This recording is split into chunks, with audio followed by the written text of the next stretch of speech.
Bienvenidas a todos y a todos a Sejam bem-vindos, todas e todos, a esta conversa virtual, ao vivo, com as pessoas comissionadas para a Comissão de Direitos Humanos.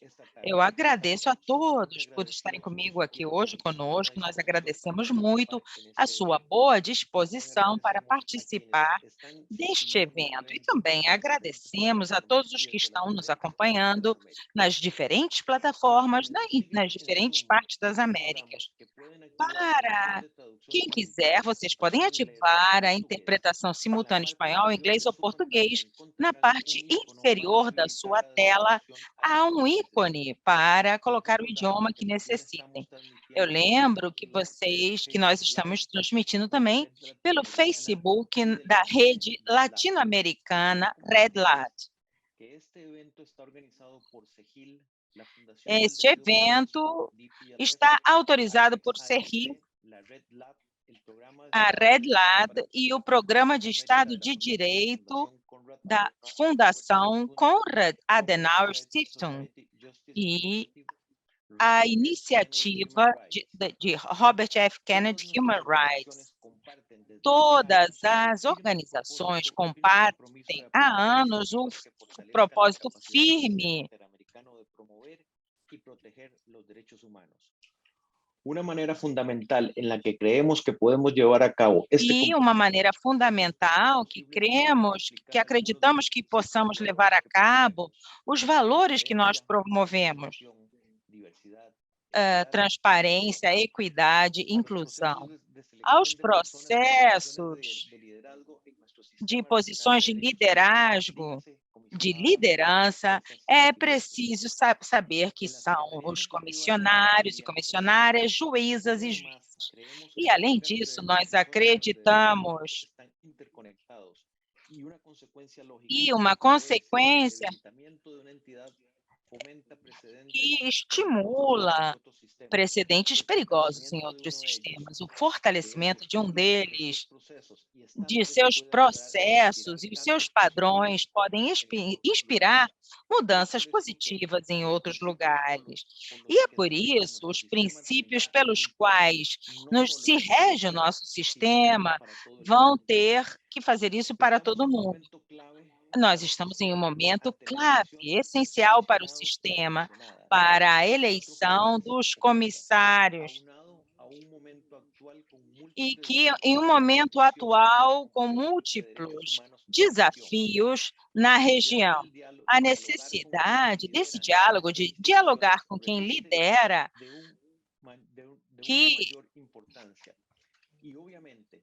E, obviamente, se nós quisermos fortalecer o sistema, é preciso que se escolham pessoas idôneas para os respectivos cargos. Vemos isso, portanto, como uma contribuição pequena, porém importante, para oferecer mais visibilidade. E esperamos que este esforço seja uma contribuição genuína para a escolha das melhores pessoas para liderar essa instituição vital sobre direitos humanos. Como nós sabemos, para muitos, a CIDH, em muitos casos, a única esperança que as vítimas de violação aos direitos humanos têm na nossa região. E, por fim, eu não posso deixar de mencionar que é realmente muito estimulante e ver uma maioria de mulheres candidatas aqui na lista de finalistas. Esperamos que esse seja um sinal de que a nossa região caminha para uma maior igualdade de gênero e de equidade nas nossas instituições. Então, como vamos organizar este debate? Em primeiro lugar, vamos ter uma rodada de perguntas, cada rodada com uma moderadora ou moderador diferente. Cada pessoa fará uma pergunta em relação aos temas que todas e candidatas e candidatos receberam. Cada um deles tem 3 minutos para responder. Em cada rodada, terá uma ordem de resposta diferente, para que todos possam responder no seu momento, em momentos diferentes. Nós vamos ter também perguntas enviadas pelo público. Quando faltar 30 segundos para que o tempo termine, o candidato ou a candidata vai ouvir um toque. Eu quero lembrar a todos que existe tradução e, por isso, nós pedimos que haja uma boa velocidade e modulação para facilitar o trabalho dos nossos intérpretes. Vamos passar para a pergunta número 1, que vai ser feita pela moderadora Liliana. Olá, boa tarde, Alejandro. É um prazer cumprimentar a todos aqui. E, mais uma vez, eu gostaria de agradecer a sua participação. Nós sabemos que, nesta rodada, a ordem de apresentação vai ser a seguinte. Em primeiro lugar, em segundo lugar, a senhora Roberta Clark. Em terceiro lugar, Joel Erlandes. E, em quinto lugar, eu gostaria de esclarecer que vocês têm 4 minutos para que vocês mesmos possam controlar o seu tempo. Então, uma vez dito isso, vamos começar com a pergunta. Durante as apresentações de antes do Conselho Permanente da OEA, realizada no dia 22 de setembro, vocês propuseram temas prioritários para a região, e entre os principais desafios estão a pobreza e desigualdade econômica, as ameaças à institucionalidade democrática, a pandemia e o câmbio, a mudança climática, e particularmente a vulnerabilidade de mulheres e crianças, povos indígenas, entre outros. Não há dúvida de que isso constitui alguns dos principais desafios para a região e, portanto, precisam ser prioridades para a nossa comissão. Portanto, eu gostaria de saber como os senhores acham que a CIDH deveria abordar estes desafios de modo a que possa trazer um impacto de curto e de longo prazo. Que ferramentas acreditam que devem ser utilizadas? E de que modo podemos considerar os recursos humanos e financeiros que nós sabemos que são escassos? Muito obrigada.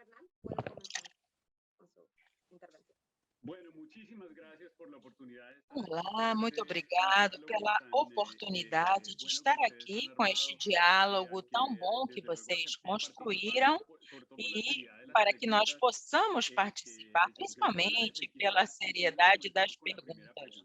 Então, a primeira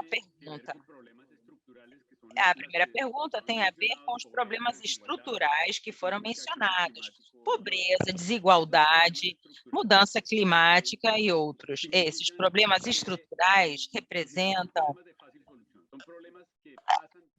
problemas bem complexos, que são problemas que passam pelas mudanças institucionais. Não existe para eles um remédio fácil. Então, eu vou dividir para vocês em 2 perguntas. A primeira é: como vocês acreditam que a CIDH deveria abordar? Eu gostaria de dizer que é preciso que haja uma mudança de foco, uma mudança de perspectiva em relação aos estados, ou seja, existe um momento bilateral, comissão e o estado, e o outro enfoque, que é quando há uma controvérsia e temos adversários, e depois um enfoque, uma perspectiva que tenta compensar essas problemáticas. Eu acho que esse enfoque é um enfoque eficaz para resolver esses problemas estruturais. O que nós precisamos é de uma percepção, de um enfoque regional que transcenda os estados e depois que seja estruturado, preventivo e permanente. Portanto, nesse sentido, eu acho que a CIDH tem que ser um espaço permanente de deliberação para gerar um diálogo entre as organizações da sociedade civil e das organizações empresariais e também do movimento interestatal, regional, entre vários estados, e que também seja no âmbito de múltiplos níveis, como os bancos, como o BID, ou instituições como o Mercosul, agências de cooperação, que são aquelas que têm a capacidade de colocar recursos. Nós sabemos que a CIDH tem competências políticas de catalisador de políticas públicas e políticas preventivas, e principalmente de incrementar a assistência técnica para essas políticas públicas. E por isso eu vou passar para a segunda pergunta, que se refere às ferramentas concretas que deveriam ser implementadas. E aí, nesse caso, eu gostaria de falar de 3 estratégias específicas. Em primeiro lugar, é fortalecer a Secretaria Executiva Adjunta de Monitoramento, que é menos forte que as outras neste momento. E esta é a secretaria que poderia ajudar a catalisar esse desenvolvimento de políticas públicas mais fortes. E, em segundo lugar, fortalecer o componente técnico, principalmente com 2 aspectos. Um deles, a interdisciplinariedade, e nós não podemos tratar só de advogados que fazem relatórios, e também a nossa estratégia multimídia, essa que eu já falei para vocês. E, por último, eu gostaria de dizer que a CIDH deve se transformar em um catalisador para centralizar recursos para os câmbios, para as mudanças estruturais. Não é segredo para ninguém que isso acontece. O tempo acabou, muito obrigada, candidato. E agora eu vou passar a palavra para a senhora Clark. Thank you very much, and I join Carlos in thanking the organizers for engaging us in this dialogue. Muito obrigada. E eu quero agradecer também aos organizadores e dar boa tarde aos outros candidatos e candidatas. Eu gostaria de reconhecer que nós estamos numa região, América do Norte, América do Sul, América Central. A discriminação estrutural é prevalente e interconectada, e essas condições e essa privação tornam as populações marginalizadas mais expostas às mudanças climáticas e à pandemia. E o populismo também solapa essa situação.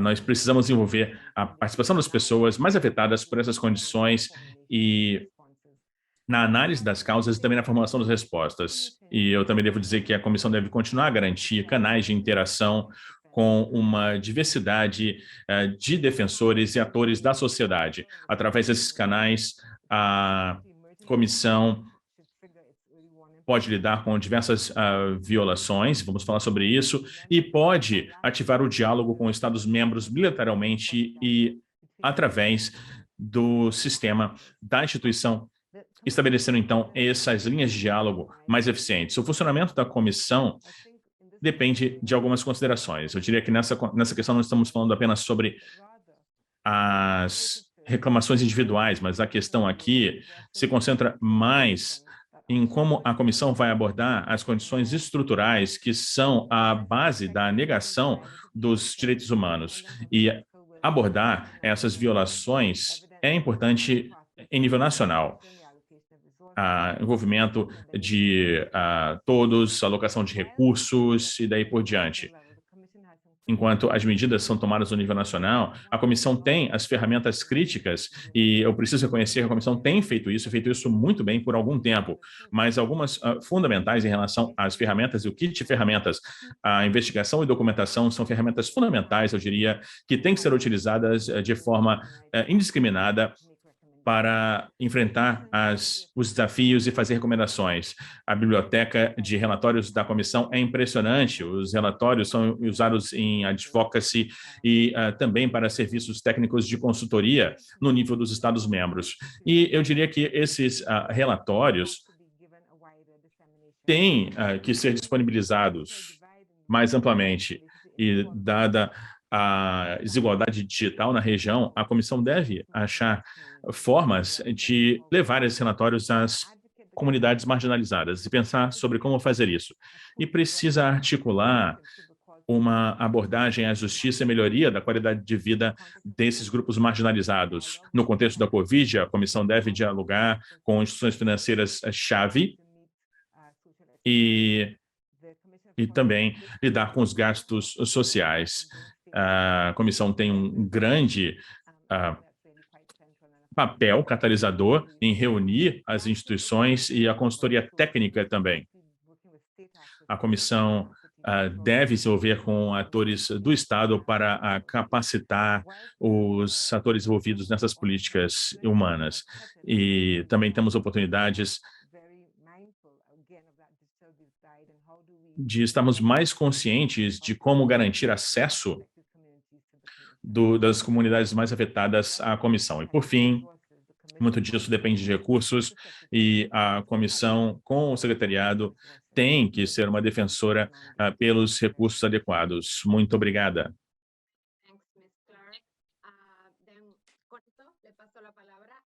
Agora, Obrigado. eu vou passar a palavra para o Dr. Hernandes. Muito obrigado, doutora Gamboa. Eu quero começar parabenizando as organizações participantes deste evento por ter convocado este diálogo, e eu quero cumprimentar com muito afeto os meus colegas candidatos Alejandra, Antônia, Roberta e Carlos. É um prazer estar aqui com vocês, ainda que seja de modo virtual, e eu espero, sinceramente, que em breve possamos conversar pessoalmente. Desde a Comissão Interamericana de Direitos Humanos, nós identificamos estes desafios e, para mim, a palavra-chave essencial é impacto. Impacto a curto e médio prazo. E esse é o grande desafio que a comissão enfrenta, que precisa ser um organismo internacional de direitos humanos que tenha um impacto transformador na sociedade através de medidas de caráter complementar para os esforços nacionais que fortalecem os arcabouços institucionais normativos de proteção e garantia dos direitos humanos.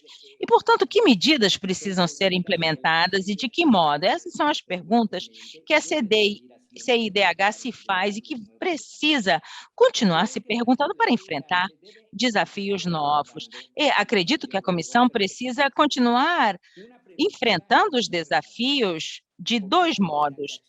Por um lado, por meio de ações de caráter preventivo, de perfil preventivo, que permitam criar ações em relação aos direitos humanos em um país ou em uma região. E a outra abordagem, que é igualmente muito importante, é continuar atendendo os desafios. Em primeiro lugar, para poder levar adiante a reparação às vítimas de violações de direitos humanos. E, em segundo lugar, para remediar, para consertar e mudar situações estruturais, como medidas de não revisão, como parte da reparação. É, portanto, através das sentenças da Corte que nós conseguimos avançar para nos aproximarmos de padrões internacionais que possam prevalecer em todo o continente. Agora, para que seja eficaz, a comissão precisa desenvolver os dois pilares de modo complementar e estratégico, considerando os recursos disponíveis e a natureza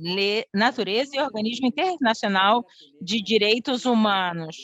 E alguns elementos para entender estes desafios incluem aí 5 pontos e no próximo plano estratégico, para os temas mais urgentes com os direitos humanos.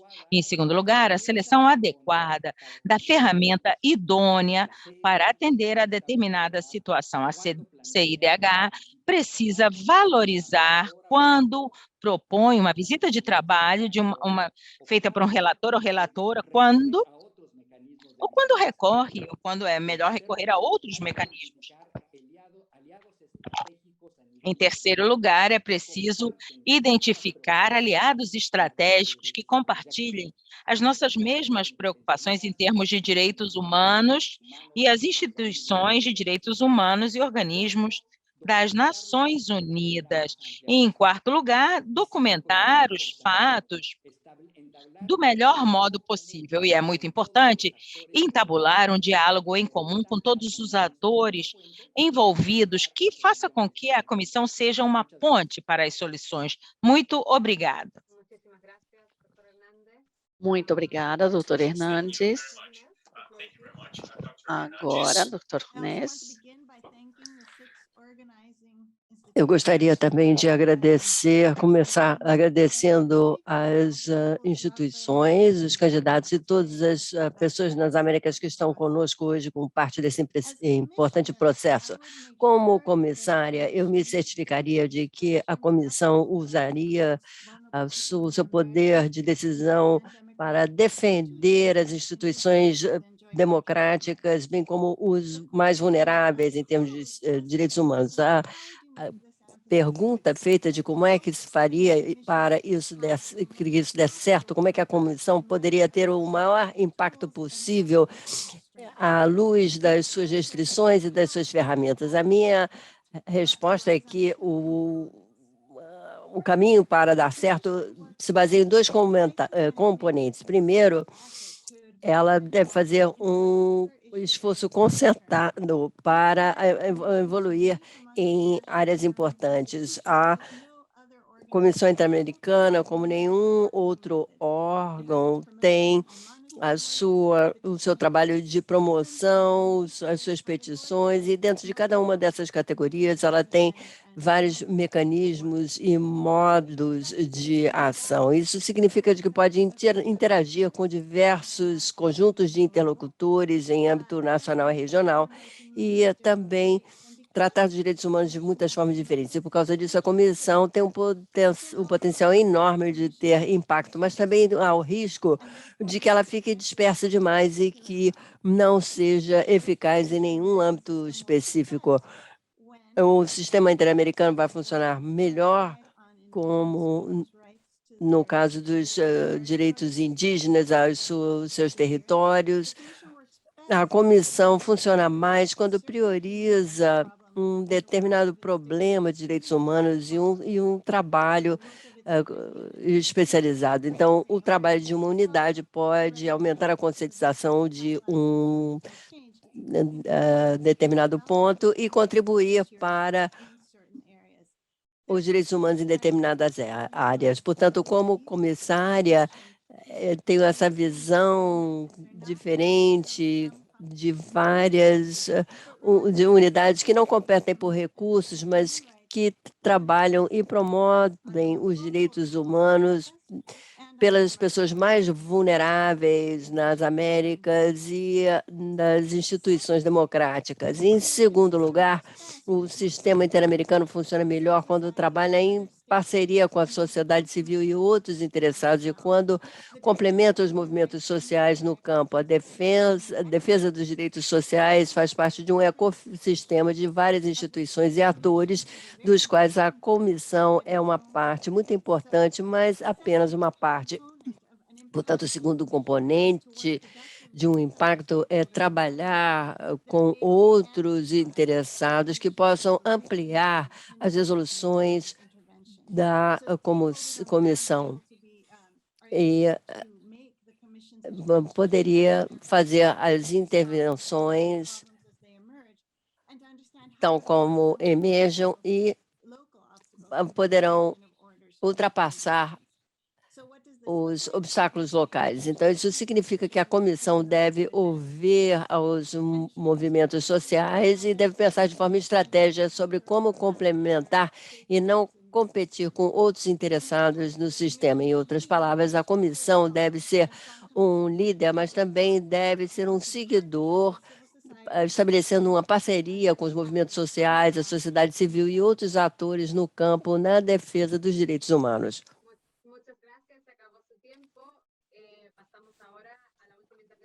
Muito obrigada. Agora passamos, então, à última intervenção.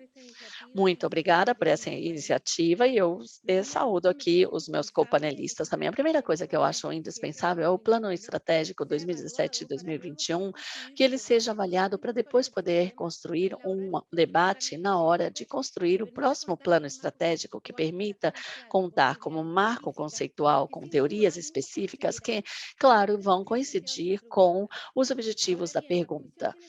Tendo feito isso, a comissão tem 3 pilares que se complementam entre si, seriam monitoramento, sistemas de petições e a colaboração técnica. Nesse marco, a comissão deve fortalecer a sua relevância nas atuais crises do sistema democrático, também em relação aos direitos humanos, como, por exemplo, foi feito na Nicarágua nos últimos 4 anos. Mitigar também as consequências da violação desses direitos humanos, o sistema de petição e de casos, também as medidas cautelares que são fundamentais. E, claro, fortalecer a sua instituição democrática de forma que as respostas sejam consistentes. Aqui, o pilar de cooperação e fortalecer a estrutura pública e as organizações da sociedade civil é fundamental. Depois, a comissão deve reconhecer os sacrifícios gerados pela pandemia.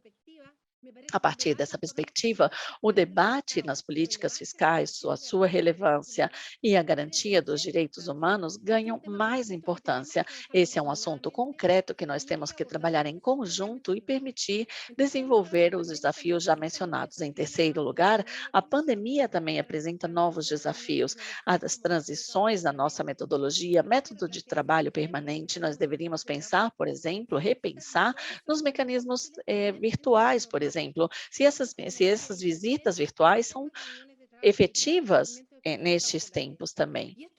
E isso eu relaciono com a questão do orçamento, que é, claro, um desafio permanente na atual crise da pandemia, é um desafio relevante, é um direito e desafio que os estados têm de tratar conjuntamente e criativamente. A comissão é um órgão da OEA, foi criado pela comissão, e a ideia aqui é que se fortaleça, mas nós temos que ser realistas. As condições da pandemia vão impactar todos os órgãos internacionais, não só os de direitos humanos.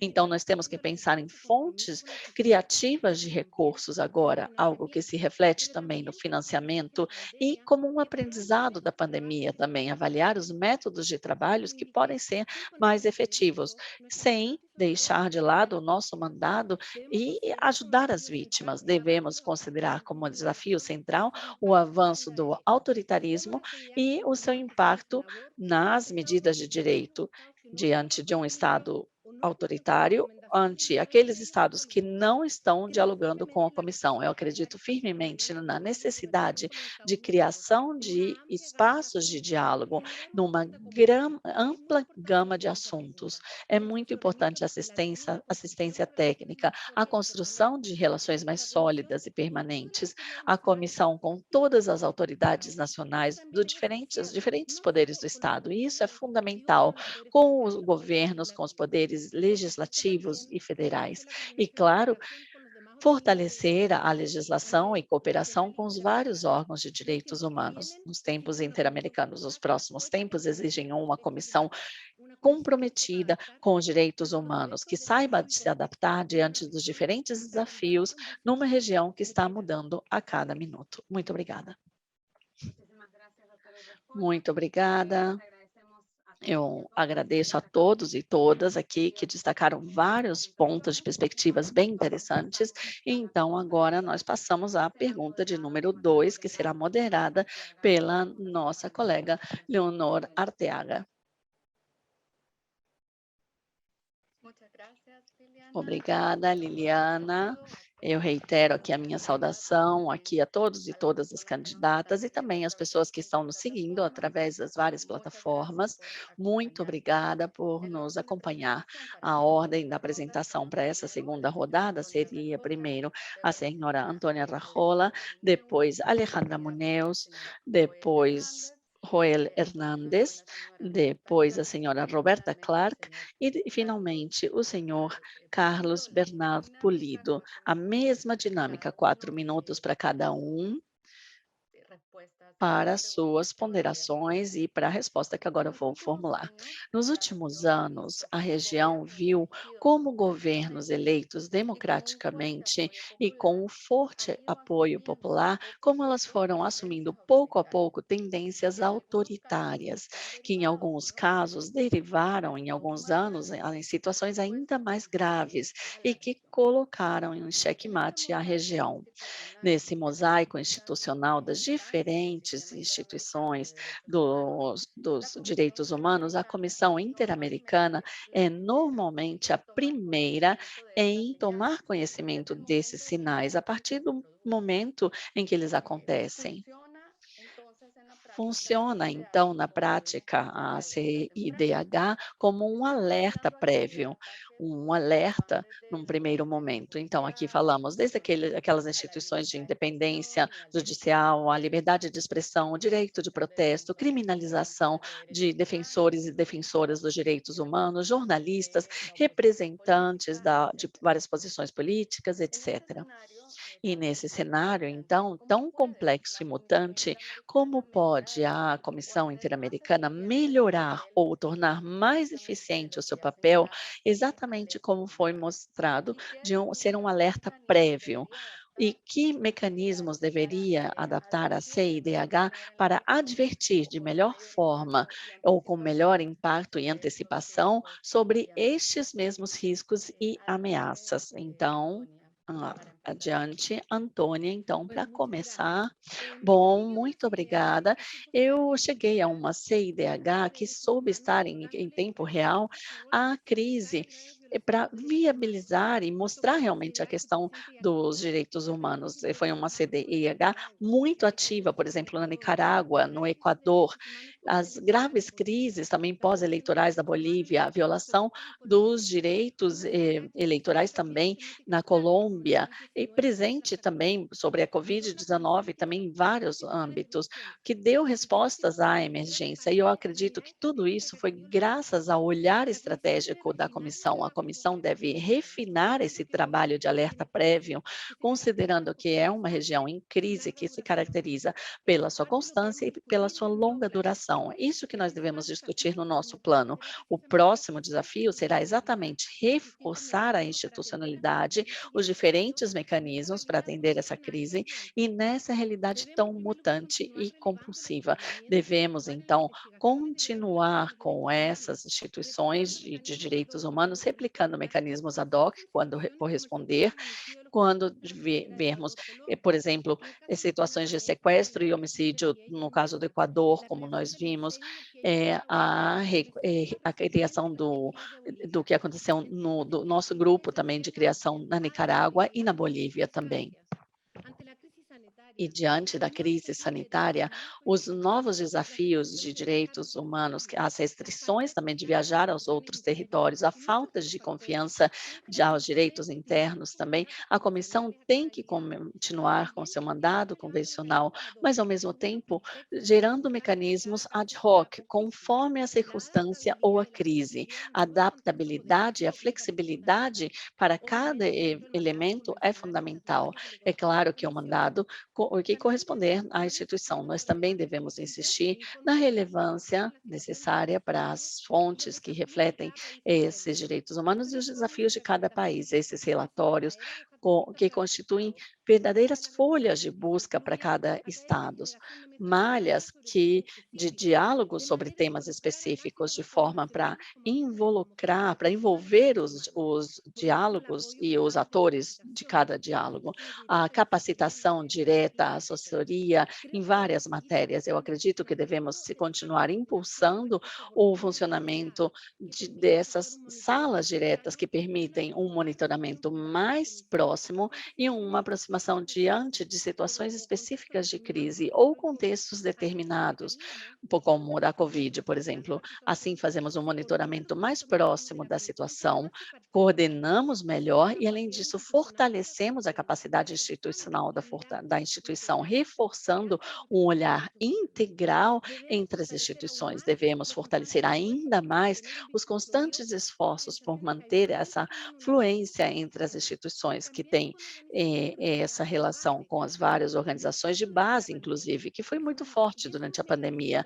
E isso me parece algo fundamental, continuar fortalecendo os nexos com a CDI, CIDH e a sociedade, de todos os usuários do sistema, mas principalmente que seja um espaço de escuta para as vítimas, para aqueles que querem ser escutados, é um papel fundamental. Isso não estará expresso nos mandados, mas o papel da comissão como um espaço de escuta é um papel fundamental. Obrigada.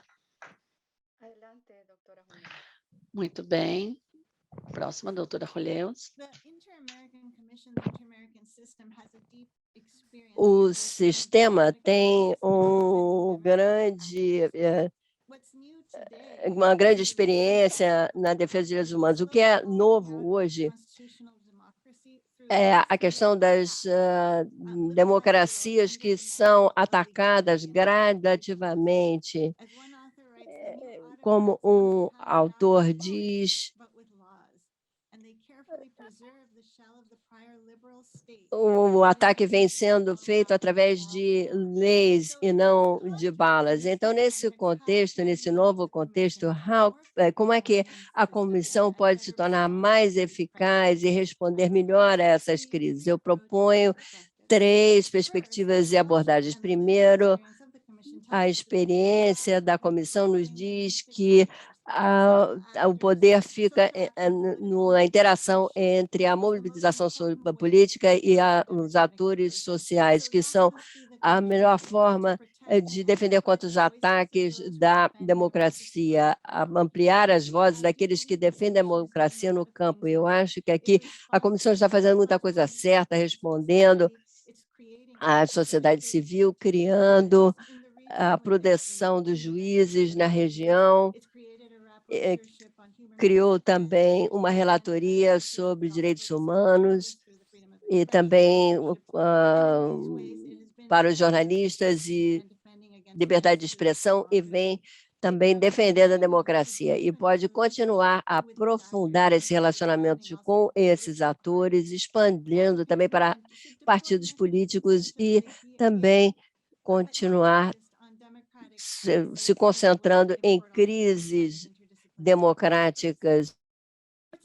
E é claro que consegue fazer tudo isso melhor nos países que têm os seus relacionamentos. Então, parte do desafio aqui é aprofundar esse relacionamento com os países como os Estados Unidos, Canadá e os do Caribe, com os quais não tem tanto relacionamento no momento. Em segundo lugar, o sistema tem que criar novas normas que respondam às novas ameaças, às ferramentas definidas pela comissão contra as manobras antidemocráticas. Nós precisamos de novas normas, novos meios de defender a democracia. Um exemplo disso, eu acho que é o que a Corte Interamericana nos diz, que não há mais democracias perpétuas, permitindo a reeleição em termos da Convenção Americana, mas não é suficiente opomos-nos a medidas como essas. Muitas vezes não dependemos de uma única medida, mas de um conjunto de medidas para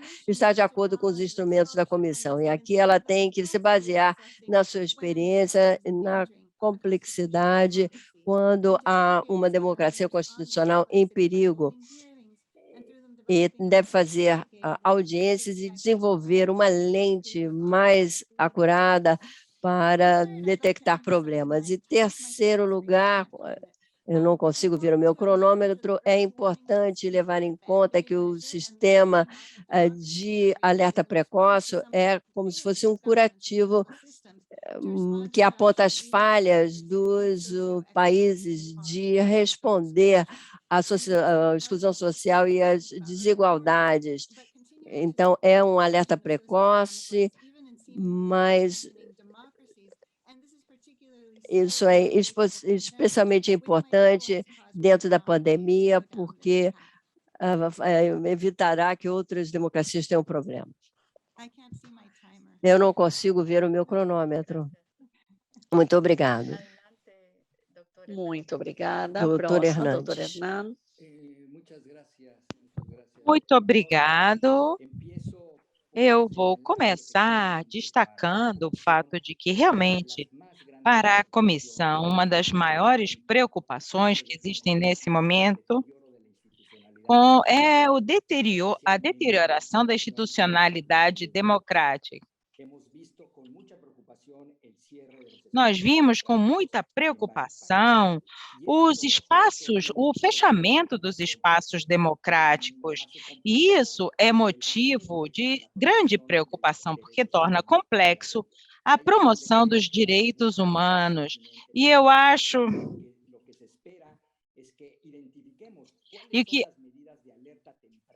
que identificarmos quais são as medidas de alerta precoce que nós precisamos seguir.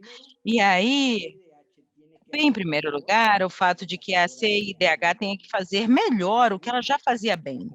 E, em segundo lugar, é que a comissão, como a pergunta mesmo já identifica, algumas vezes é o único ou é o organismo principal da OEA que se manifesta. E isso a comissão precisa continuar fazendo de modo objetivo, responsável, para que não esteja estritamente circunscrita ao mandato dos instrumentos de fundação do sistema, principalmente a Convenção Americana. E eu não posso que o ponto de partida tem que ser o atual plano estratégico, uma avaliação desse plano estratégico. Precisamos fazer um corte do que funciona bem para que nós possamos construir a partir do que já foi construído. E aqui, a minha colega, a comissária Urrejola, identificou, mas também os candidatos e candidato, várias áreas disso. E o plano estratégico trata-se de um alerta que eu me concentraria em dois elementos fundamentais, duas propostas fundamentais, duas propostas das capacidades. Eu acho que é importante que a comissão consiga desenvolver uma política de comunicação. A comissão precisa saber, em primeiro lugar, uma melhor difusão de todos os padrões que desenvolve, mas também de relatórios temáticos e relatórios país que são elaborados como parte da sua missão. E dentro dessa política é preciso identificar as mensagens que vão ser transmitidas e também o público-alvo a qual essas mensagens pretendem chegar. Isso passa por um desafio fundamental da realização de providências oportunos, ainda com linguagem contundente. Isso ajudaria a melhorar essa capacidade que eu denominei de alerta precoce, e também uma distribuição de cargas entre as diferentes áreas da secretaria. O que é necessário agora é criar uma força-tarefa para a solução de crises, que exista, portanto, um grupo de especialistas dedicado a se adiantar, a se antecipar às crises e, assim, fazer os pronunciamentos de modo oportuno, para que a comissão possa ter um impacto que gere o efeito necessário dentro das sociedades. Muito obrigado. Agora, com a palavra, a doutora Clark. Thank you very much. I think we need to think about early warnings. Muito obrigada. Eu acho que nós precisamos pensar nesses alertas precoces como rotina e também como medidas extraordinárias. E nós precisamos trabalhar com prevenção e resposta efetiva. Primeiro, nós não podemos nos dar o luxo da complacência. Precisamos de vigilância e um entendimento do comprometimento com o Estado de Direito e direitos humanos, no contexto especificamente da crise de saúde pública em que estamos vivendo atualmente. Estamos num momento em que precisamos pensar mais à frente a respeito de algumas dessas tendências. A questão deve ser informada por análise, governança e tendências em direitos humanos e diálogos, como falamos diversas vezes, capacitação, a vontade política para a realização de obrigações. E eu acho que a comissão deve se envolver de perto com os intelectuais, instituições acadêmicas e os direitos humanos, de que forma que, através de seu funcionamento, ela tem um impacto sobre toda a região, especialmente no Caribe também.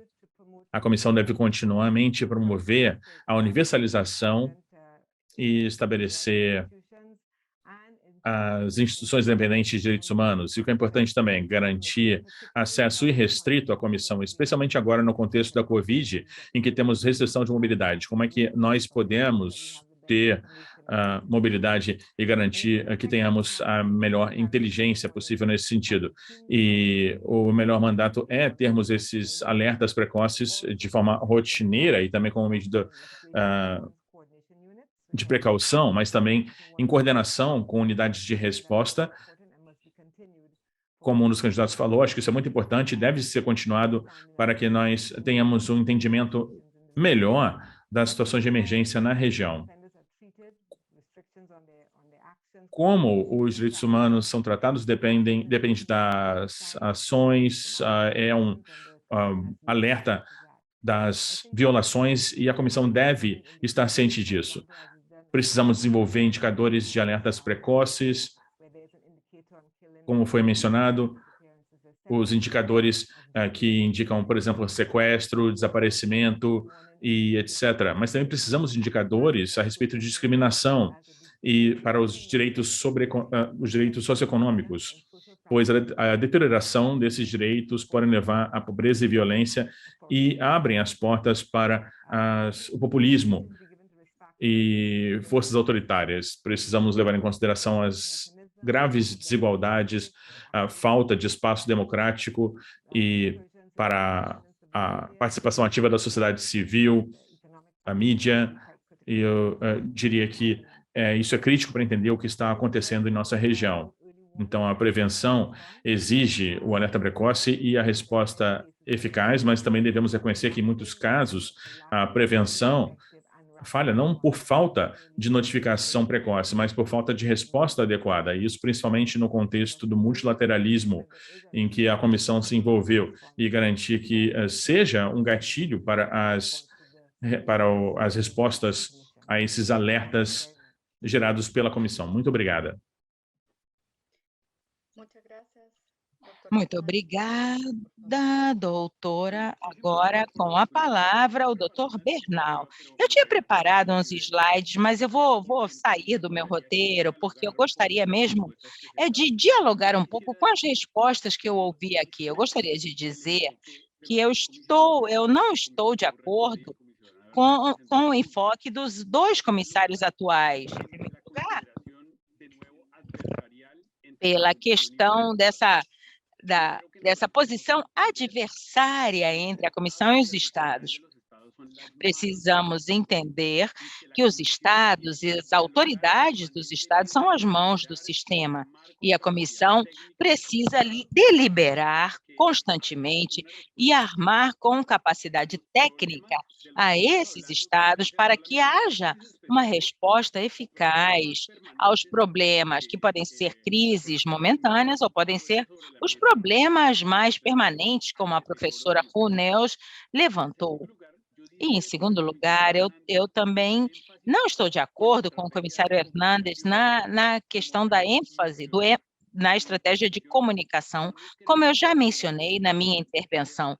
Eu não acredito que uma comissão deva estar focada em governar pelo Twitter. Isso pode ter grande efeito, mas não é eficaz.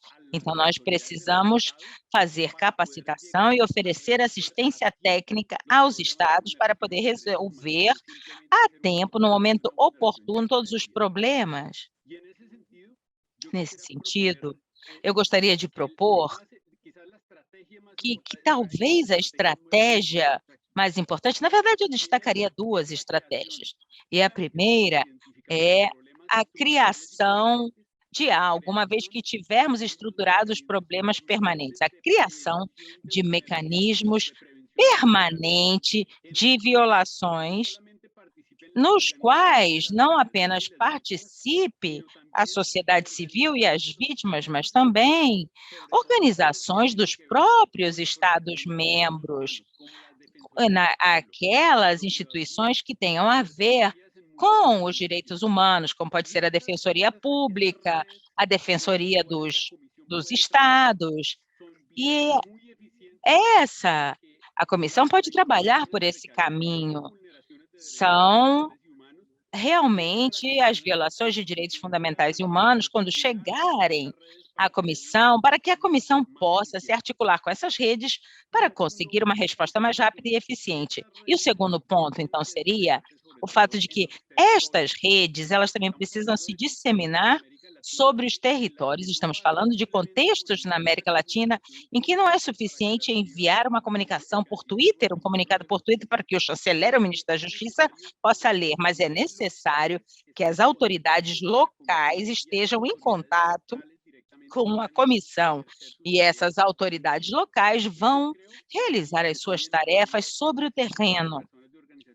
E eu digo isso porque penso que a comissão também pode trabalhar em conjunto com as organizações civis que tenham mais capacidade territorial para chegar a esses lugares mais remotos, onde há problemas endêmicos de direitos humanos que são fáceis de identificar e aos quais nós devemos nos aproximar de modo preventivo para realizar reparações. Muito obrigada.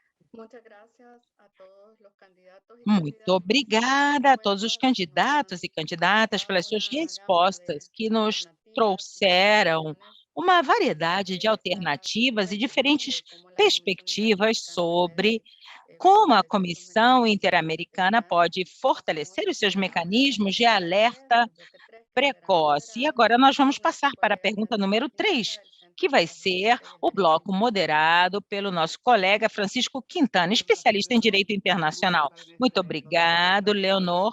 É um prazer estar aqui este evento tão importante. Vou lembrar qual é a ordem. Hernandes, Carlos Bernal, Roberta Clark, Antônio Berjola e Alejandro. Então, aqui nós temos o tema que saiu sobre os procedimentos internos da comissão, desde o uso das redes sociais até a elaboração de comunicados de imprensa, de press releases e outro tipo de informação e comunicação. É um tema bem importante para a sociedade civil, que representa as vítimas perante o sistema. São os tempos de respostas, as petições, os mecanismos de medidas cautelares.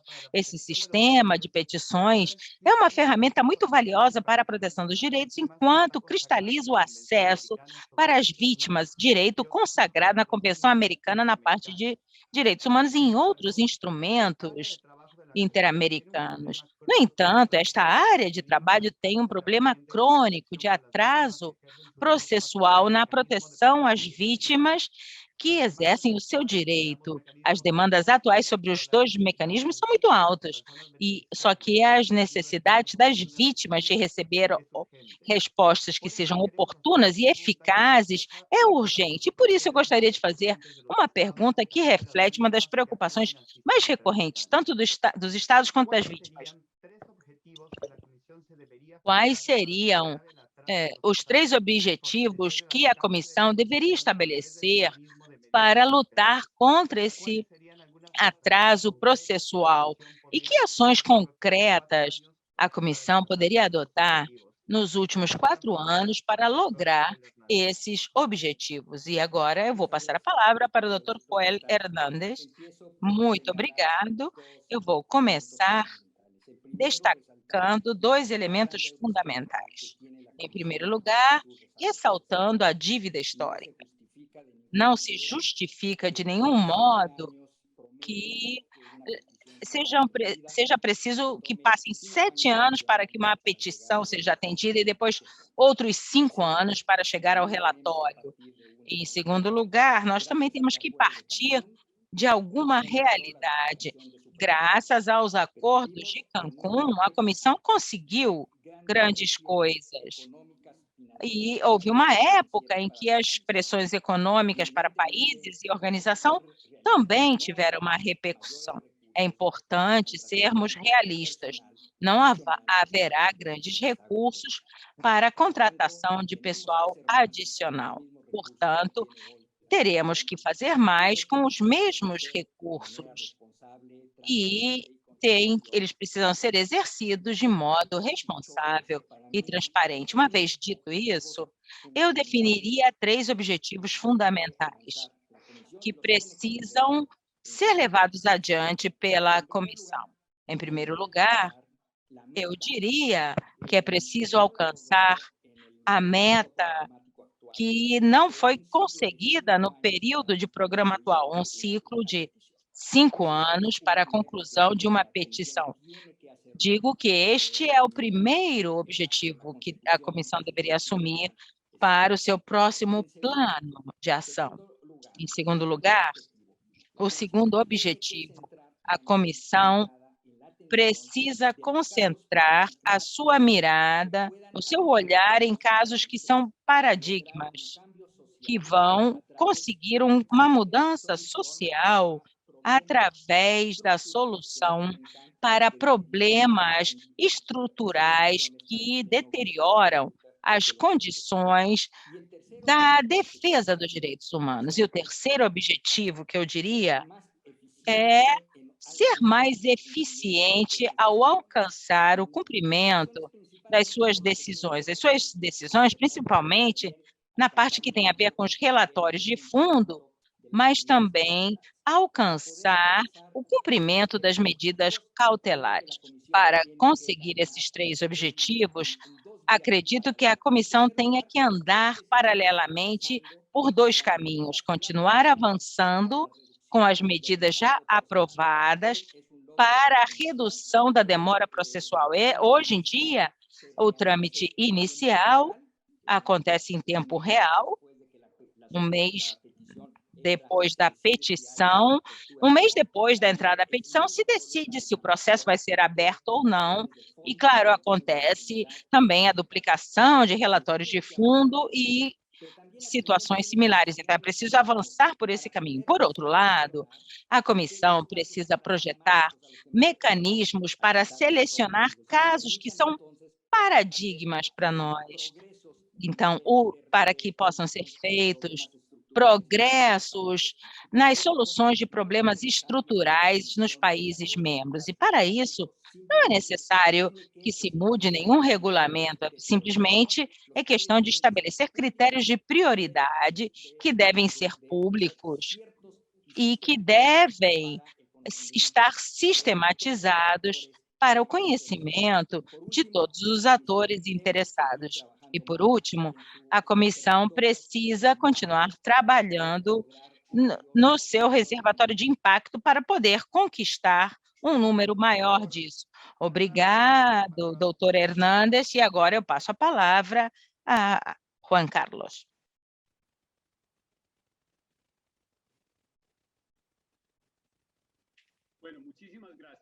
Muito obrigada ao senhor Carlos Bernal. Sobre esse tema, eu gostaria de dizer que existem as seguintes estratégias. A primeira é o incremento da eficácia da CIDH e também o ponto que a Secretaria Executiva não pode ser simplesmente uma roda solta que ninguém consiga controlar e que a eficiência não esteja submetida ao escrutínio dos comissários. Esses dados que vocês veem na tela aparecem na página web da comissão. Entre 2006 e 2020, 30.120 petições foram recebidas e 1.181 foram admitidas na Corte Constitucional da Colômbia. São recebidas ao ano 800 mil e 800 seriam admitidas por ano, e a Corte cumpre com os prazos, uma sentença para cada uma dessas petições em um prazo de 6 meses individual. Ou seja, me parece que é um prazo insuficiente, 5 anos para cada petição. Depois, eu diria que deveria haver uma mudança de enfoque, de abordagem na CIDH.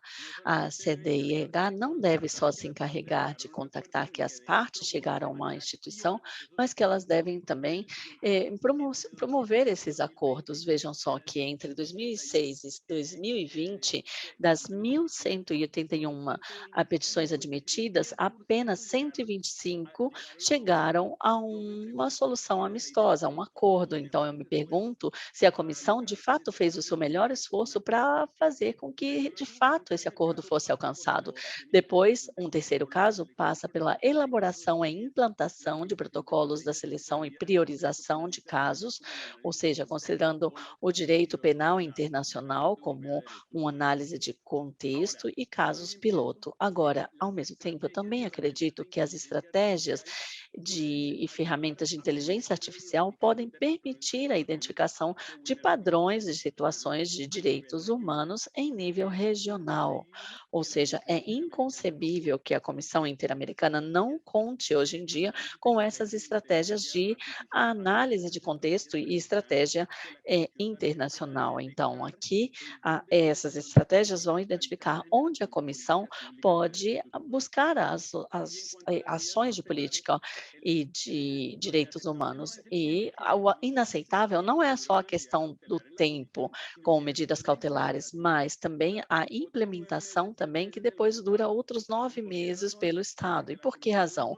Porque a comissão não envolve o Estado nesse processo de adoção e implementação das medidas cautelares em tempo real. Aqui o Estado tem que se envolver, então, novamente, a comissão tem que trabalhar junto com o Estado e se comprometer para dar essa proteção de medida cautelar. Muito obrigado. Obrigada. Então, agora, obrigado. Tenho a palavra, então, Roberta Clark, pode falar. Muito obrigada. Eu não posso falar com autoridade sobre as iniciativas, sobre como recuperar o atraso ou sobre as recomendações da comissão. Ela deve se basear numa avaliação de como a comissão e a secretariado estão trabalhando em conjunto, com a divisão do trabalho, como é a composição dos funcionários. Eu preciso saber muito mais a esse respeito, mas o que eu sei sobre os relatórios anuais, desde o estabelecimento do último plano, parece que a eficiência, a eficácia são questões importantes e há atrasos nessas petições e isso juntamente com o não atendimento a exigências da comissão parecem estar diminuindo a eficiência da comissão, já que o sistema de petições é central à credibilidade para a comissão e sua ação em direitos humanos. É preciso monitorar a implantação das recomendações e medidas cautelares. Pelo que eu posso entender, nas medidas que foram tomadas nos últimos 3 ou 4 anos, teríamos que aumentar o estabelecimento dessa plataforma online sobre a conformidade com as recomendações. Houve ênfase sobre a questão dos recursos e estou muito feliz de ver a intenção de estabilização do contrato com os funcionários da comissão, melhorar os processos, diminuir a duplicação de esforços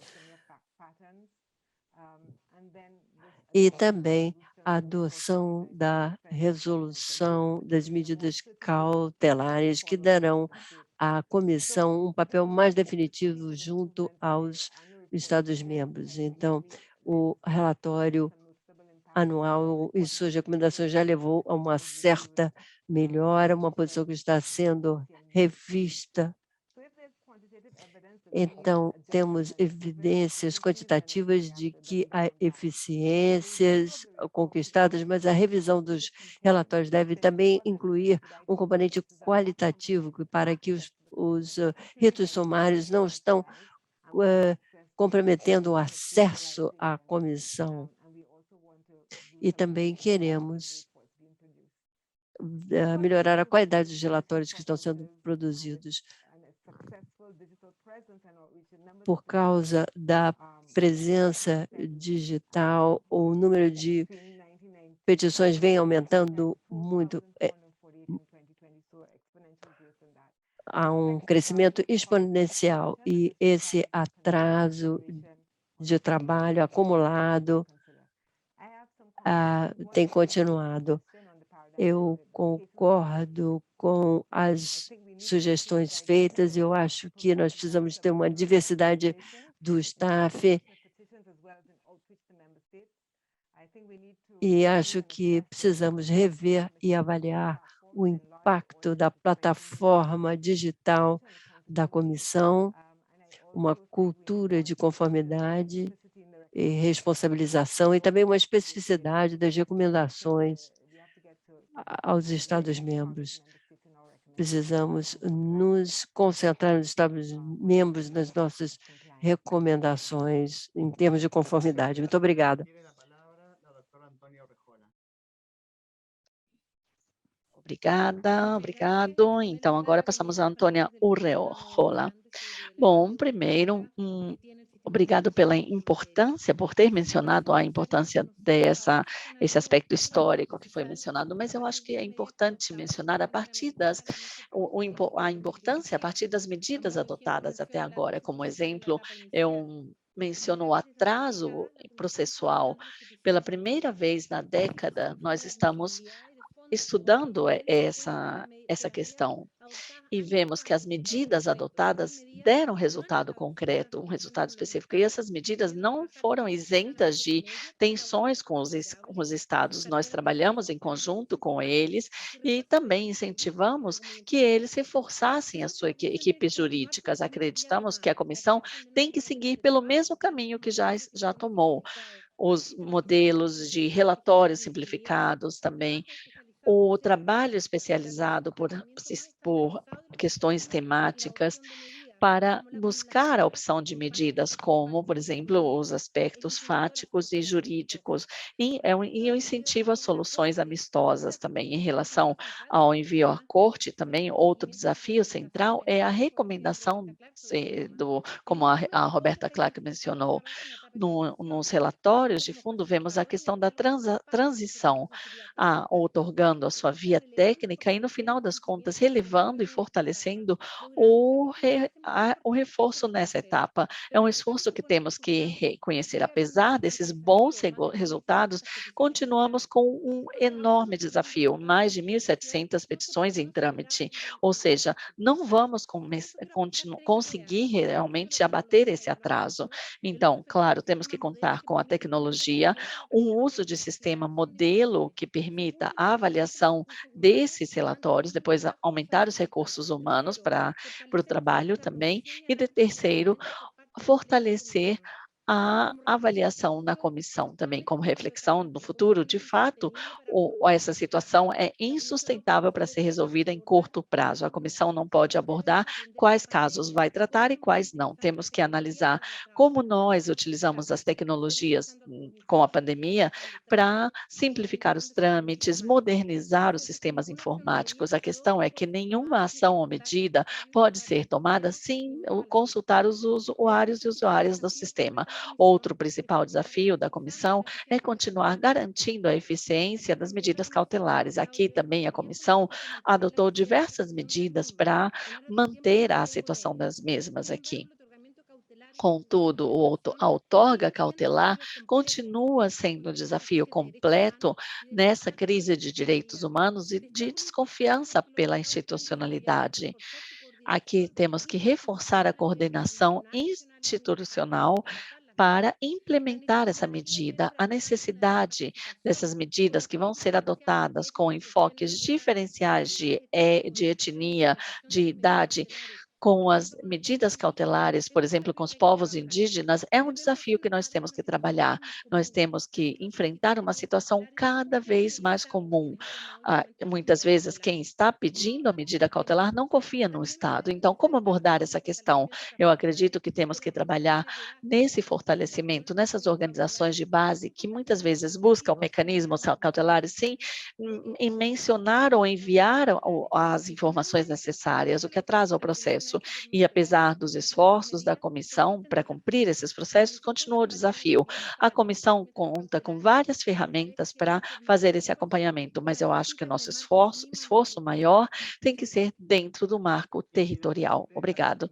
E, finalmente, agora, Alejandra Runeus. Me perguntaram sobre os 3 objetivos. Em primeiro lugar, a comissão deve conseguir responder aos casos. Em segundo lugar, eliminar os atrasos. Em terceiro, a transparência das medidas cautelares. E eu gostaria que os 3 pontos estivessem incluídos no próximo relatório estratégico. Eu começo a dizer 3 coisas sobre o atraso. Eu acho que é um problema duplo, um processamento lento e a administração desse atraso histórico é completamente administrativo dentro dos recursos que a comissão tem. Não é o tipo de crise que a Corte Europeia de Direitos Humanos tem, que tem um atraso também. E 80% do que foi recebido no ano passado foi rejeitado. Então, a comissão consegue atender a 500 casos. Isso é factível.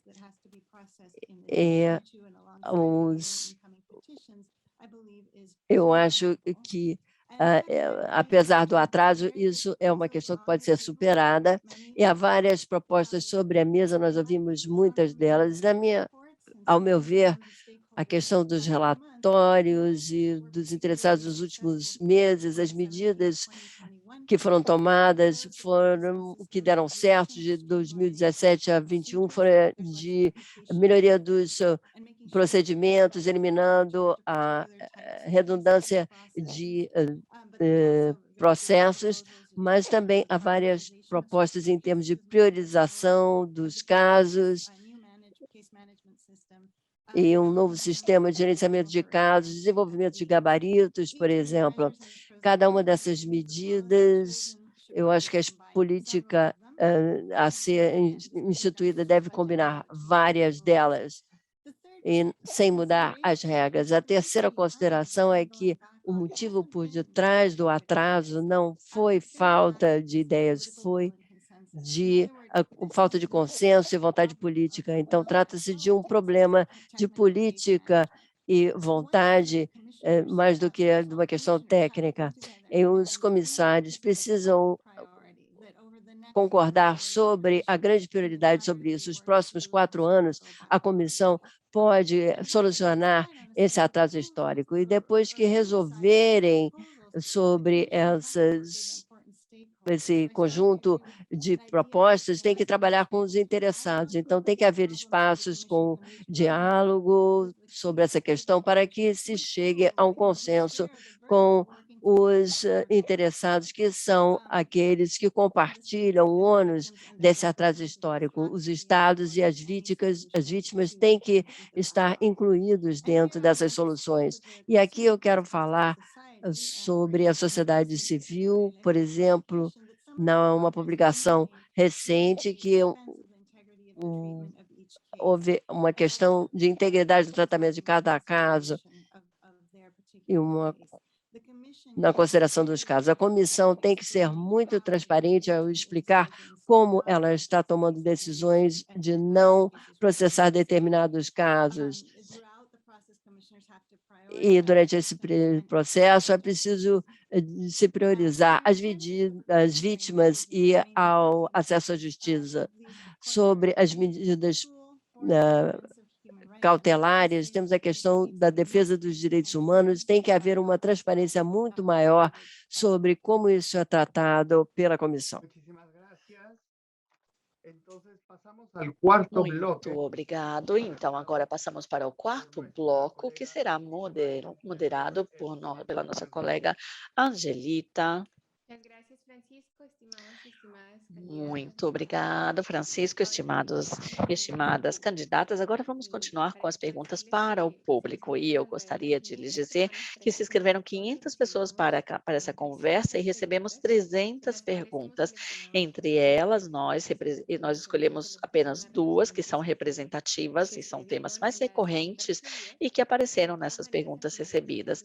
E no final do evento, faremos para que todos recebam a lista completa das 300 perguntas. Cada candidato poderá responder qualquer uma das perguntas formuladas ou as 2, se quiserem, e num tempo máximo de 5 minutos. Nesse tempo também podem incluir qualquer reflexão final que queiram compartilhar com o público. Eu gostaria de lembrar que a ordem de intervenção é primeiro Alexandra Meus, depois Antônia Rejola, Carlos Bernal, Roberta e depois Joel Hernandes. As 2 perguntas selecionadas foram: quais recomendações você tem para fortalecer o diálogo entre a CDIH e a sociedade civil?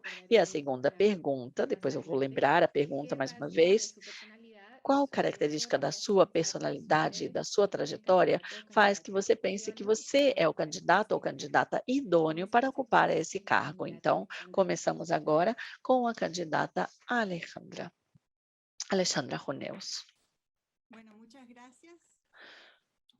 Muito obrigada. Muito obrigada.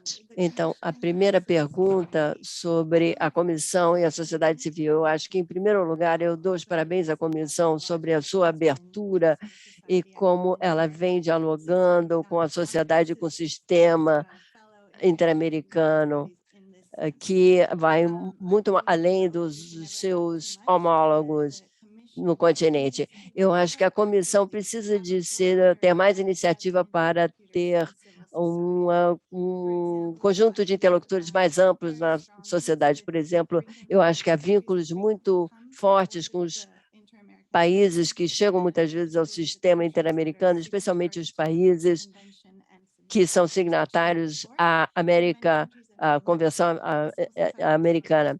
E a sociedade civil tem um relacionamento muito mais frágil com essa convenção e a comissão tem que estabelecer um diálogo muito mais forte com esses interlocutores. Por exemplo, eu acho que no Caribe teria um diálogo muito mais fértil com aqueles que estão no campo, que querem promover os direitos, os vários movimentos de direitos humanos do Caribe, e também poderiam ter um diálogo muito mais forte com as organizações de direitos civis do Canadá e dos Estados Unidos. Eu gostaria de passar a pergunta sobre a minha própria personalidade e as minhas próprias características que eu trago aqui.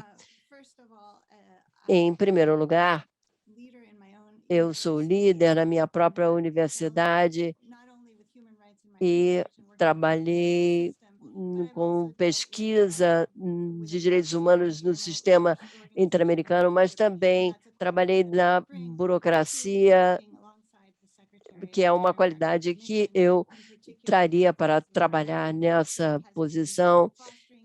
E nós, na universidade, vivemos trabalhando com inclusão e diversidade, que eu acho que é uma coisa que se traduz muito bem, de forma importante, na comissão, e acho que a comissão é uma instituição que precisa ser mais diversa e que todas as pessoas da comissão precisam se sentir incluídos, que é uma ênfase que eu traria.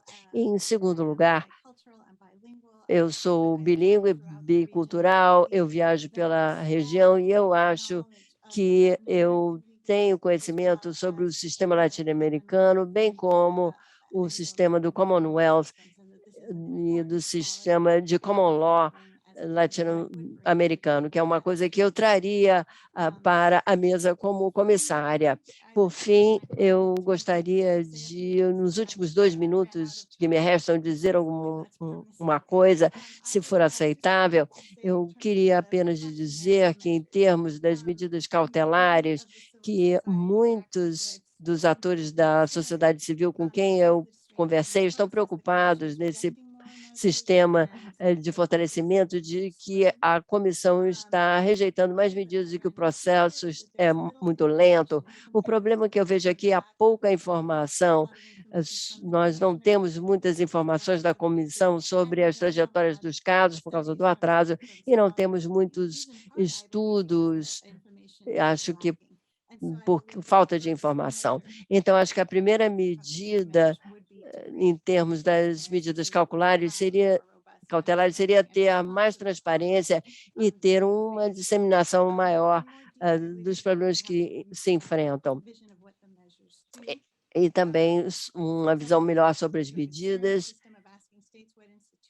Também temos a questão de perguntar aos estados quais são as instituições que há à disposição, que é muito importante em termos dos recursos e, ao mesmo tempo, é importante trabalhar com os estados em termos do nível do âmbito nacional. Então, acho que é muito importante de ver o impacto do sistema sobre os estados e como é que pode forçar os estados a criar uma resposta mais ágil naqueles momentos em que há perigo com relação aos direitos humanos. Então, haveria uma abordagem de mais iniciativa. E, por último, eu gostaria de agradecer aos organizadores, Fundação Adenauer, ILSN, Sociedade Aberta e vários outros, por ter a todos nós aqui. Muito obrigada. Muchas gracias. Y ahora le Muito voy a pasar la palabra a la doctora Antônio Urrejola. Em primeiro lugar, eu vou começar falando da questão da sociedade civil, como eu já fiz na minha intervenção inicial. Eu acho que a convenção precisa continuar realizando esforços constantes para que o vínculo com a sociedade civil seja fluido. Isso é muito importante, porque contribui para o fortalecimento do sistema. Também acho que é preciso ir somando organizações territoriais que não têm experiência com o sistema. Nós vimos isso na pandemia, com as reuniões das ONGs, tentando chegar à base também, as organizações indígenas e a relatoria dos povos indígenas pode estabelecer uma organização direta com os próprios povos indígenas, e além das organizações da sociedade civil. Além disso, estabelecer algo que tem que fortalecer a relação com a sociedade civil. E isso é muito importante. Fóruns sociais, reuniões, para que nós possamos voltar aos territórios e também nos territórios mais isolados, aqueles territórios que não conseguem chegar até lá, mas precisam que a comissão vá até eles. E também eu gosto de reiterar sempre que a comissão precisa continuar fortalecendo a escuta das vítimas, e isso é essencial. Esses espaços de escuta são, neles mesmos, já uma reparação.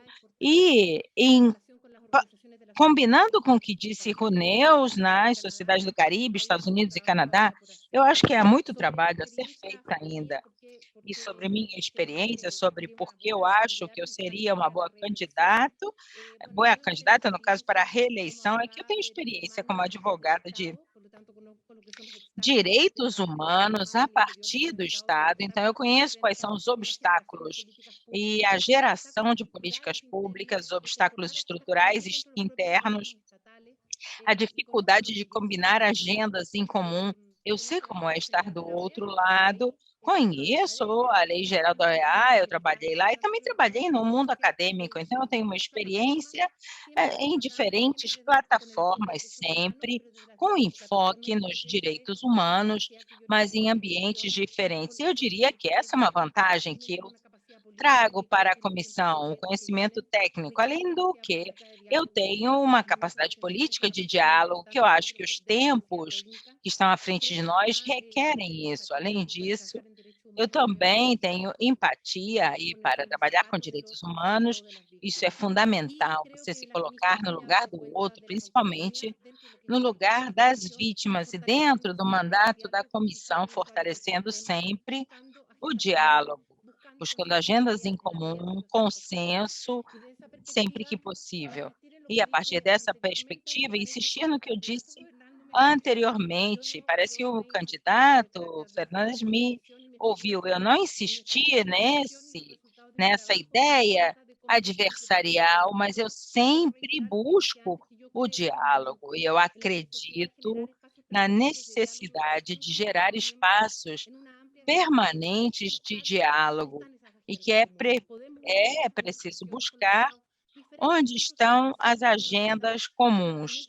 E também temos o papel de buscar os pontos de encontro para trabalhar de modo coordenado. Sem cooperação técnica, o sistema não funciona.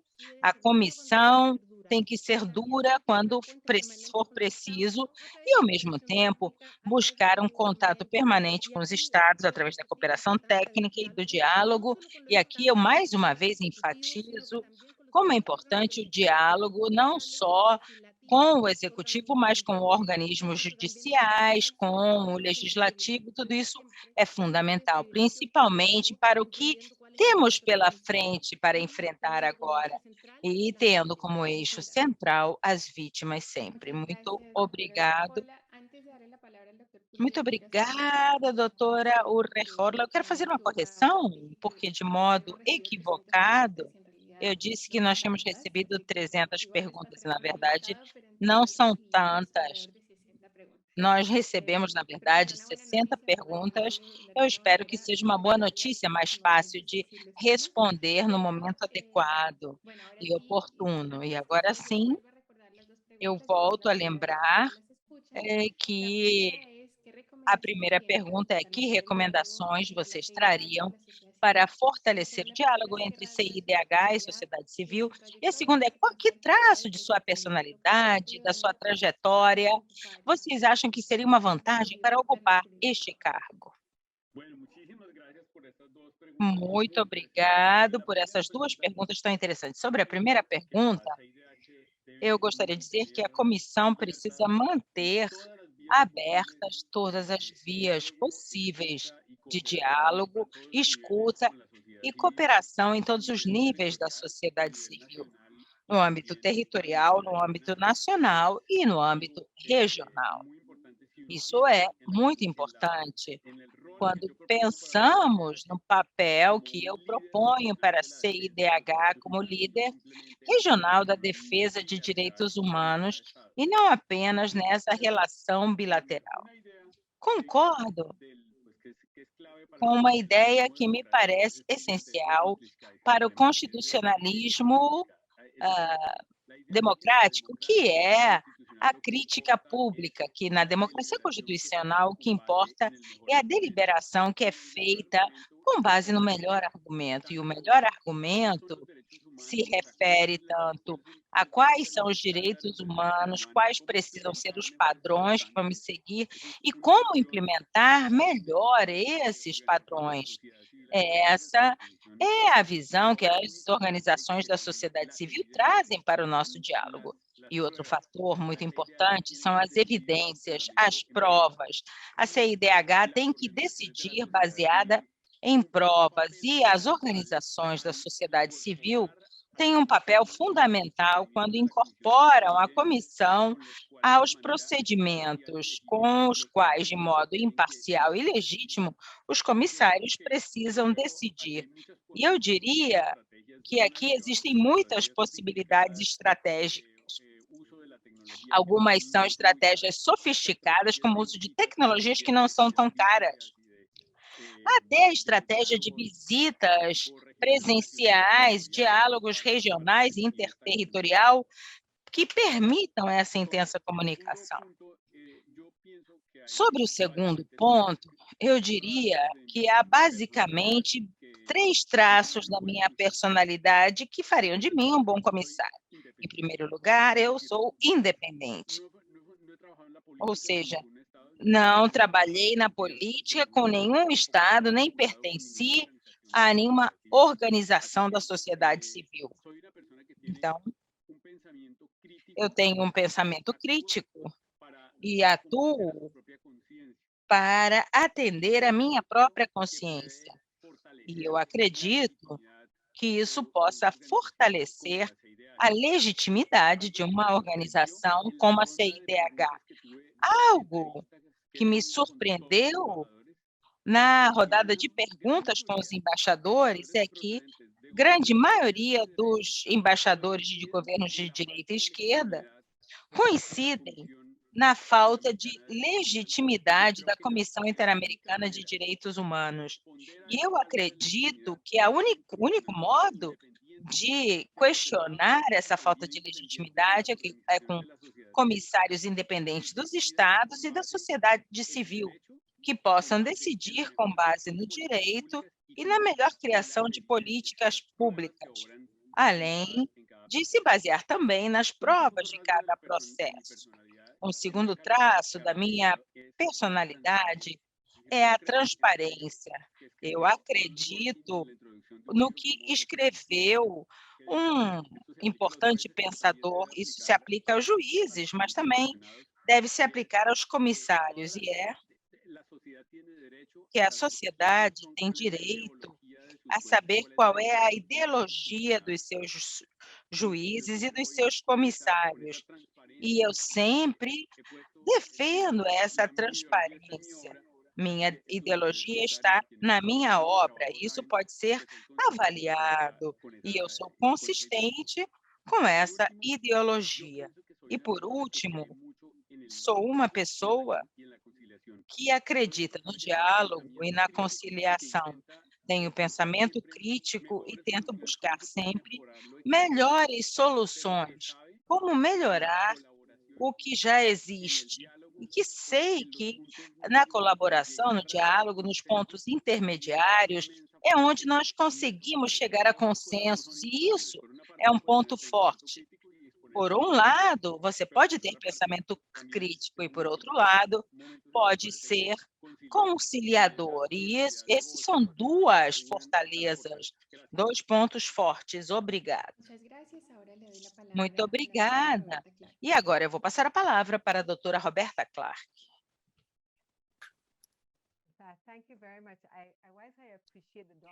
Muito obrigada. Eu adoro que vocês me chamam de doutora.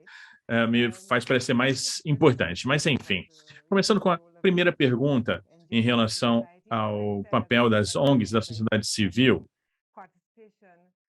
Como eu comecei com a primeira pergunta, a participação, eu diria que é a pré-condição para o funcionamento efetivo da comissão, e a participação das pessoas em toda a região, as pessoas através dos Estados-membros, mas também através dos boards das ONGs que representam, especialmente aqueles em situação mais carente, ou seja, a sua participação é uma pré-condição para a efetividade da comissão.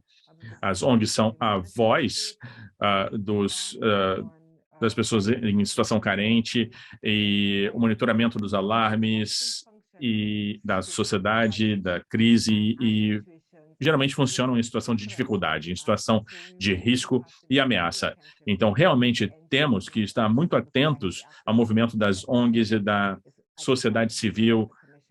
Eu acho que isso está no cerne do trabalho da comissão, mas um trabalho que a comissão tem feito, nós temos que continuar garantindo formas de garantir a diversidade do engajamento de ONGs. E por diversidade, eu me refiro à diversidade dentro dos países e também entre países. Quando pensamos na plataforma digital, também temos que pensar novamente a respeito da divisão digital. Muitas ONGs estão em áreas rurais ou em comunidades carentes e podem não ter acesso à internet ou Wi-Fi. E alguns países no Caribe, por exemplo, até 50% da população pode não ter acesso ao Wi-Fi. Temos, então, que pensar em ONGs, levando em consideração essa perspectiva e adotar perspectivas para garantir que toda essa diversidade de ONGs seja envolvida. Em relação ao Caribe, nós temos que ter um envolvimento maior de rotina das ONGs do Caribe. os organizadores desse evento. Eu gostaria de de agradecer os organizadores do evento, mas eu não vejo nenhuma ONG do Caribe entre os organizadores. Então, incluir as ONGs deve também envolver a intenção de incluir ONGs da região do Caribe. Isso é importante para o movimento também. E em relação à diversidade de vozes, nós também devemos garantir que as ONGs tenham acesso à capacitação e que a comissão estabeleça workshops para diversas ONGs para mostrar a perspectiva do que está ocorrendo nos países e seja uma fonte de informações, por diversas razões. Em relação ao que eu posso trazer, o que eu posso contribuir para a comissão, eu sou a defensora do feminismo, da justiça social e da igualdade de gêneros. Eu expresso esse trabalho em movimentos de ONGs, eu tenho um histórico forte com ONGs, eu trabalhei e contribuí para diversas ONGs, e por diversos anos eu trabalhei também dentro do sistema das Nações Unidas e me envolvi com práticas com os Estados-membros e dando consultoria técnica para a resolução de problemas. Eu acho que eu demonstro um histórico de trabalhar com os estados e trazer as vozes das ONGs e tentar chegar a uma conciliação para a resolução de problemas. Em relação aos traços de personalidade, como o Carlos, eu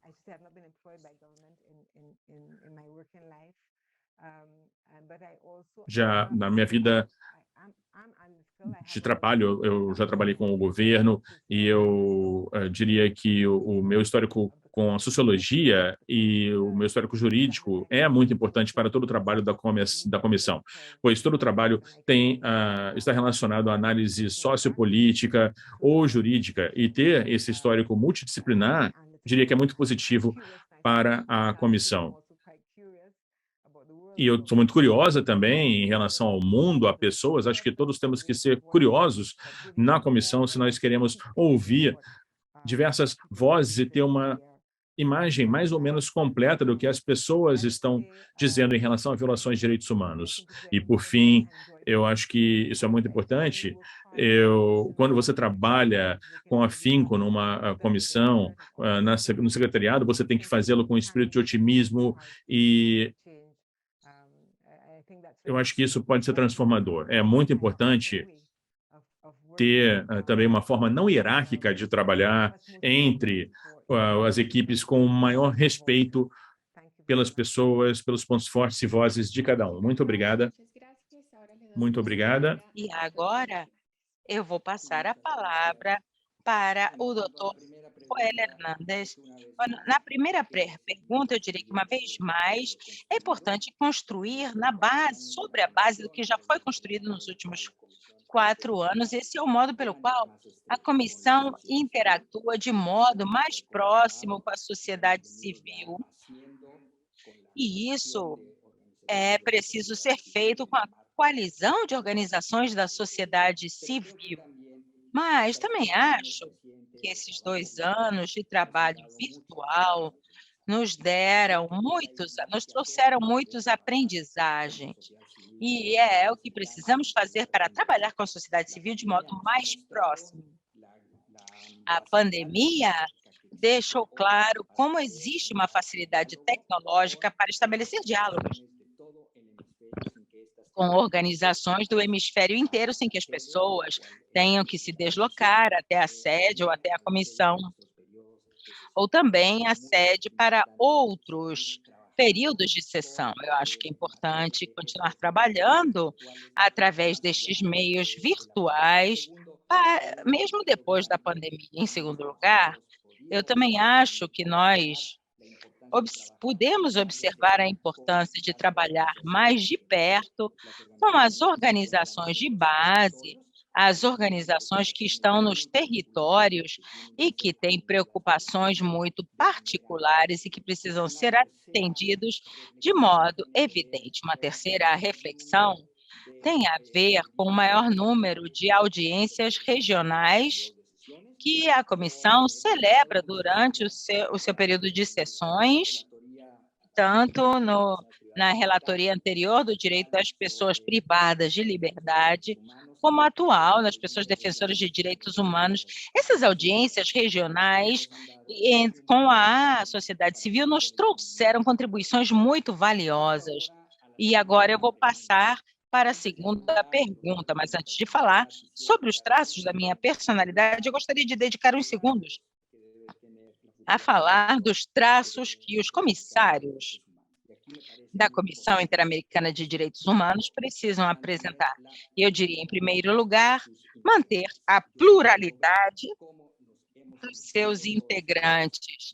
Nós sabemos que nós todos e todas nos nutrimos das experiências profissionais de companheiras e companheiros, os companheiros que vêm do mundo acadêmico ou do setor privado e outros que vêm também de funções anteriores de governo. Nós também queremos nos complementar mutuamente e ter uma missão mais completa. Em segundo lugar, eu acho que é fundamental que a comissão mantenha aí a equidade de gênero. Atualmente são 5 comissárias e 2 comissários. Quando eu cheguei, eram 4 e 3. Então, eu acho que ao longo desses 4 anos, da importância que tomou hoje a promoção dos direitos das mulheres. Esta é uma responsabilidade não só das mulheres, mas também uma responsabilidade dos homens. Como eu poderia contribuir para a comissão? Eu diria 3 elementos. Em primeiro lugar, um profundo conhecimento do funcionamento dos organismos internacionais, especificamente da CIDH. Eu conheço as entranhas, as vísceras da comissão. E aqui eu gostaria de comentar uma situação muito importante. Nós estamos enfrentando a crise do multilateralismo. O grande desafio que temos é conseguir manter funcionando os organismos de direitos humanos que sejam eficazes, funcionais e com legitimidade. Em segundo lugar, eu gostaria de falar da minha capacidade de gerar consenso. Ao longo da minha formação como diplomata mexicano, por mais de 25 anos, eu trabalhei muito resolvendo crises, sempre buscando alcançar o consenso. E é isso que eu coloco à disposição da comissão em vários momentos, incluindo o processo de fortalecimento. E, por último, à disposição da capacidade de diálogo. É muito provável, ao longo desses 4 anos, tanto com a organização da sociedade civil como os estados. Eu trabalhei construindo pontes e gerando acordos, nunca nunca assumindo essa posição de adversário. Muito obrigada, doutora Hernandes, e a todos e todas as candidatas pela sua participação hoje. Foi um diálogo importantíssimo e que complementa fantasticamente as apresentações que vocês fizeram no Conselho Permanente da OEA também e que fortalecem essa estrutura. O evento foi gravado também e estará disponível para todos. Também eu gostaria de lhes convidar a continuar no evento com as pessoas candidatas para a Corte Interamericana de Direitos Humanos, que terá lugar a 13 de outubro, às 14 horas, hora de Lima, 15 horas, horário de Washington, D.C., e 16 horas de Buenos Aires. Será um bom momento para o registro com os candidatos e candidatas nas cortes. Agora, encerramos, então, o nosso evento. Veremos um vídeo de 5 segundos e depois fecharemos o evento. Uma boa tarde.